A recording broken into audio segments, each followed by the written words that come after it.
कि reserve seats पे ये हक उन कारकुनान का है जिन जेलें काटी हैं, जो इमरान खान साहब और बुशरा बीबी और लीडरशिप के हर केसेस पे अदालतों में मौजूद रहे हैं, जिन तकलीफ़ें उठाई हैं। ख़ास कर उन्होंने सराहा है ख़वातीन कारकुनान को जो जेलों में बेचारी बहुत तकलीफ़ गुजारी। तीसरी बात जो मेरे दिल के बहुत करीब है और मैंने इमरान खान साहब को ये बात की और आज इमरान खान साहब ने डायरेक्ट ऑर्डर दिए हैं और वो आपको मैं बताता हूँ वो क्या हैं। खान साहब को मैंने कहा कि 10 साल हमारे खैबर पख्तूनख्वा में हो गए हैं, ये हमारी तीसरी हुकूमत है और आपके करप्शन पे ज़ीरो कॉम्प्रोमाइज़ है। और डायरेक्शन दीजिए कि करप्शन पे कोई कॉम्प्रोमाइज़ नहीं होगा, चाहे कोई हुकूमती शख्स हो, कोई वज़ीर हो, कोई MPA हो, कोई MNA हो, तरीके इंसाफ का कोई भी शख्स हो, अपने लोगों को नहीं छोड़ेंगे तो बाहर की तो सवाल ही पैदा नहीं होता। और इसी वजह से इमरान खान साहब ने आज बैरिस्टर सैफ जो हमारे खैबर पख्तूनख्वा के इंफॉर्मेशन के ओहदे पे एज ए मिनिस्टर ड्यूटी दे रहे हैं, उनको इमरान खान साहब ने मेरे कहने पे डायरेक्ट ऑर्डर्स दिए हैं कि आप अली अमीन खान गंडापुर और ब्रिगेडियर मुसद्दिक अब्बासी साहब जो वहाँ एहतसाब को देख रहे हैं कि आप वहाँ करप्शन के पीछे जाइए और जो शख्स भी करप्शन कर रहा है, कमीशन खाता है, चाहे हुकूमती हो या कोई और हो, सियासी बुनियाद पे नहीं, लेकिन जो शख्स करप्शन करेगा ये खातिर जमा रखे, भूल जाए ये बात कि वो हुकूमत में बैठा है, कोई MPA है, MNA है या कोई हुकूमती शख्स है, उसको छोड़ा जाएगा। क्योंकि अवाम ने हमें मेरिट के लिए और एहतसाब के लिए जो है वो वोट दिया है। बहुत खुशी हुई आज इमरान खान साहब को उन्हीं चीज़ों पे उसी तरह पक्का खड़ा होते हुए देख के कि करप्शन पे कोई कॉम्प्रोमाइज़ नहीं है। 9 मई के हवाले से उनका वही बयानिया है जो पहले दिन था कि ना मैंने कॉल दी और ना मैंने किसी को कोई जगह बताई है 9 मई के हवाले से कि आप 9 मई के दिन जाके यहाँ एहतजाज करें या वहाँ एहतजाज करें। और रिजर्व सीट्स के हवाले से इमरान खान साहब की क्लियर डायरेक्शन है कि इसमें किसी सूरत में हम ज्यादती नहीं होने देंगे। ये कारकुनान का और हकदारान का हक है, जिसका हक है उसको दिया जाएगा इंशाल्लाह। और आखिर में एक बार फिर ये बात करना चाहता हूँ, हम मुहब्बे वतन जमात हैं, हमारे साथ करोड़ों मुहब्बे वतन पाकिस्तानी जुड़े हुए हैं। जो लोग मीडिया पे सियासी तनकीद करते हैं उनको दहशतगर्दों से ना जोड़ें। डिजिटल टेररिस्ट की जो इस्तिलाह मुतारफ कराई गई है उनको कहना चाहता हूँ, दहशतगर्दी में और तनकीद में फ़र्क है। लोगों की ज़बाबंदी नहीं होनी चाहिए। हाँ, जो लोग रियासत के ख़िलाफ़ हैं, जो इस्लाम के ख़िलाफ़ या हमारे इदारों पे हमलावर होते हैं, उसके ख़िलाफ़ हम सबका बयानिया एक है। लेकिन हमारे बेगुनाह सोशल मीडिया वर्कर्स, जिस तरह हमारी लीडरशिप है, हमारे जो कारकुनान दफ्तर से और मुलाजमीन गिरफ्तार हुए हैं, रफ़ीक बेचारा बलोचिस्तान से वहाँ 30-40 हज़ार का मुलाजिम होगा, उसको आपने क्यों गिरफ्तार किया है? उसके साथ हमारे अलवी हैं, आरिफ अलवी साहब नहीं, हमारे दफ्तर में हमारा एक भाई है अलवी, उसको उठाया गया है। जिस तरह आपने राशिद भाई हमारा, मैं तो जब से PTI में हूँ मैं राशिद भाई को देख रहा हूँ, जिस तरह आपने राशिद भाई को उठाया है, क्या जुल्म है?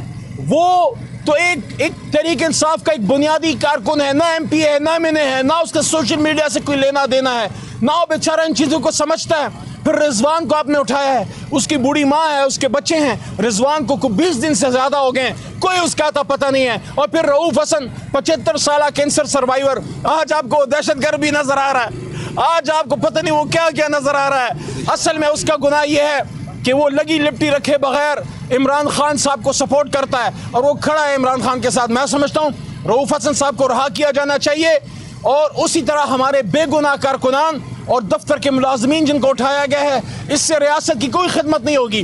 जो बच्ची अरूबा को उठाया गया, आप मुझे बताएं, छोटी निहत्ती बच्ची से रियासत को, हुकूमत को क्या कुछ संगीन खतरात थे? अदालत ने छोड़ दिया, क्या इज्जत रह गई आपके मुंह पे?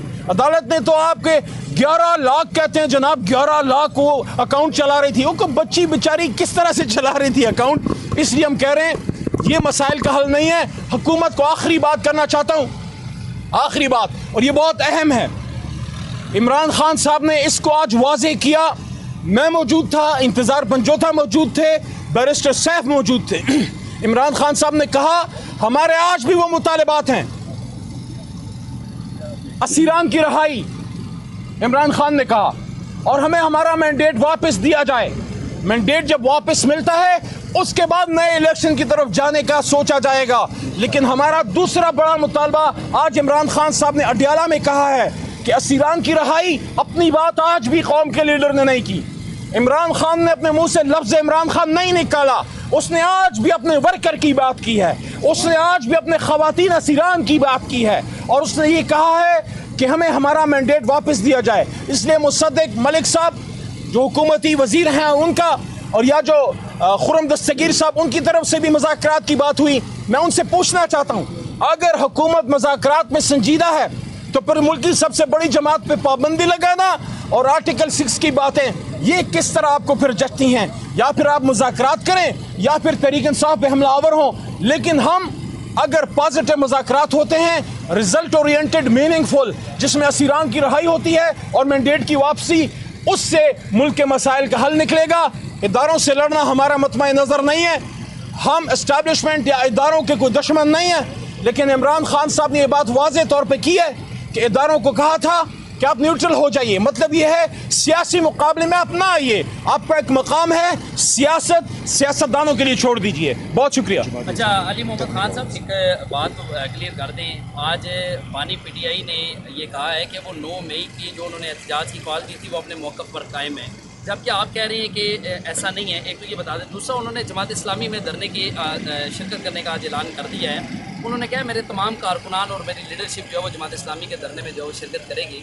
तो ये बताइएगा, इस हवाले से आपकी हिकमत अमली आप क्या होगी? जबकि अपने जलसे के हवाले से भी बताइएगा। स्वाबी में आप जलसा करने जा रही हैं, इस्लामाबाद में आपको इजाज़त नहीं मिली। खान साहब फिर ये कह रहे हैं कि हमें अगर इजाज़त ना मिली तो ज़बरदस्ती हम जलसा करेंगे।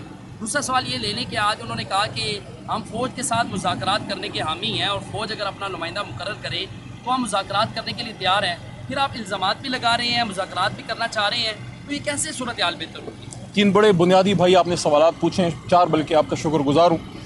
बाज़ औक़ात सवालात से बहुत से इब्हाम क्लियर होते हैं। 9 मई का सबसे अहम है, उस पर इमरान खान साहब ने आज फिर इसकी वजाहत की है और क्लियर मौक़िफ़ दिया है, और रिटन में हमारा स्टेटमेंट भी जो है हमारे वकला दे देंगे कि इमरान खान साहब 9 मई के दिन ज़ेर हिरासत थे। वो कॉल दे ही नहीं सकते थे, इसलिए नहीं दी। और 9 मई के हवाले से किसी भी जगह इमरान खान साहब ने किसी को ये नहीं कहा कि आप फला जगह जाएं या यहाँ जाएं या वहाँ जाएं। हाँ, 18 मार्च को जब उनको गिरफ्तार करने की कोशिश की गई थी और घर पे उससे पहले हल्ला बोला गया, तब उन्होंने कहा था कि आप पीसफुल एहतजाज कीजिए। दूसरी बात, जहाँ तक जमात इस्लामी का आप फरमा रहे हैं, जमात इस्लामी के धरने में हमारी लीडरशिप, आज हमारी 3 बजे पार्लिमानी पार्टी की मीटिंग है। खान साहब की अहकामात वहाँ पहुँचा दिए जाएंगे।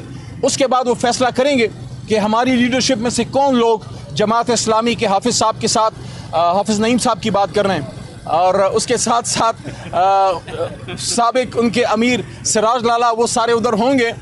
वज़ाहत अच्छी होती है ना, पता नहीं क्या का क्या बना ले, तो वहाँ जाके वो उसमें इंशाल्लाह शिरकत करेंगे।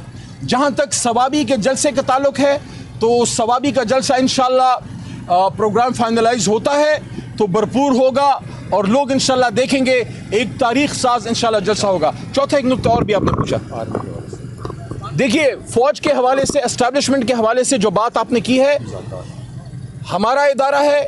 इमरान खान साहब ने हमेशा ये बात की कि फ़ौज मजबूत होगी तो पाकिस्तान मजबूत होगा। हाँ, पाकिस्तान के सियासी उमूर में एस्टैब्लिशमेंट के रोल के वो हमेशा खिलाफ रहे हैं। बाकी उनसे अगर गुफ्तगू होती है, कोई एंगेजमेंट होती है जिससे गलत फहमियाँ दूर होती हैं, तो ये अच्छी बात है। बहुत शुक्रिया जी, थैंक यू।